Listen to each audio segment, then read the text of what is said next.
Saudaraku yang terkasih di dalam Tuhan Yesus Kristus, Salam.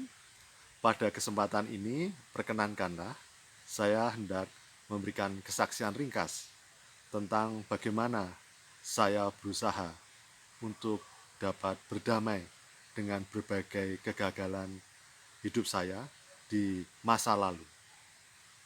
Di dunia ini banyak ragam tingkatan kehidupan manusia.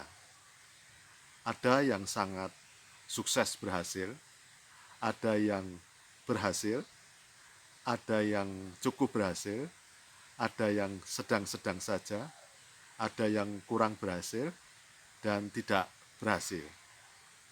Di sisi lain, orang-orang yang berhasil, ada yang berhasil dan bahagia, tetapi ada juga beberapa orang yang sebenarnya berhasil dalam hidupnya, tetapi tidak bahagia.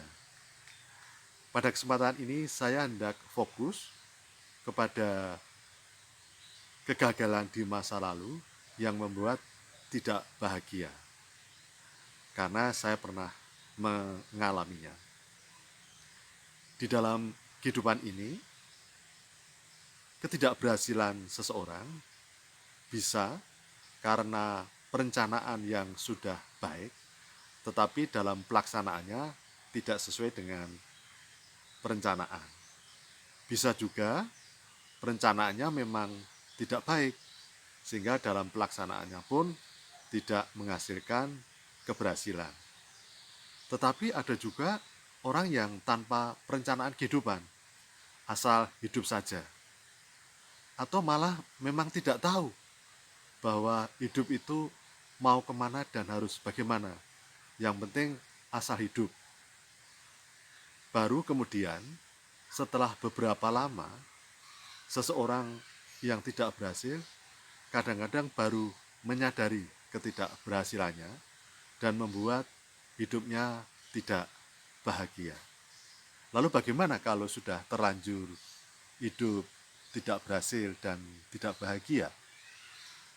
Maka yang pertama, pada dasarnya sebenarnya setiap orang, bahkan yang berhasil sekalipun, yang bahagia sekalipun, pernah mengalami ketidakberhasilan, pernah mengalami kegagalan, pernah mengalami ketidakbahagiaan. Tetapi orang-orang yang berhasil dan bahagia itu selalu berusaha, selalu setia pada hal yang kecil, tidak pernah mengeluh, tidak pernah menyerah, ketika jatuh bangun kembali.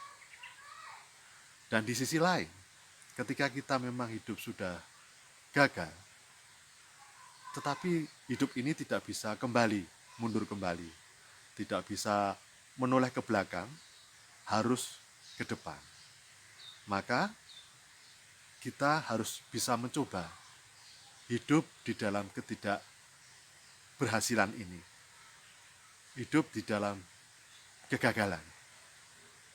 Bahwa nasi memang mungkin sudah jadi bubur, namun bubur masih bisa menjadi makanan yang lezat dan enak apabila kita bisa meramu dengan berbagai rempah-rempah, dengan berbagai lauk pauk, sehingga bubur itu bisa dihidangkan kembali menjadi masakan yang lezat. Demikian pula hidup kita ini, apabila kita sudah sungguh-sungguh gagal, seolah-olah sudah menjadi bubur, tidak perlu sedih, tidak perlu kecewa, tidak perlu patah arang, kemudian justru terpuruk. Tapi kegagalan dapat menjadi penyemangat, pendorong untuk hidup kembali. Mulai pertama harus menerima kenyataan bahwa kita ini hidup di dalam kegagalan. Yang kedua, harus dapat menerima hidup sesuai dengan takaran yang ada di dalam kegagalan ini. Mencoba hidup dengan apa adanya yang ada di dalam diri kita. Kemudian dapat bangkit setahap demi setahap, tidak menoleh ke belakang, namun terus berjuang. Dan kita bisa melihat dengan orang-orang yang berhasil, tidak pernah menyerah dalam kegagalan, tidak pernah menyerah ketika jatuh, tapi justru akan bangkit dan bangkit kembali. belajar mengapa terjadi kegagalan. Mengapa dulu tidak tahu bahwa bisa terjadi kegagalan. Menjadi pengalaman dan guru yang terbaik untuk bisa maju dan bisa bangun kembali, bisa menata hidup dengan baik, menjadi hidup yang berhasil dan bahagia.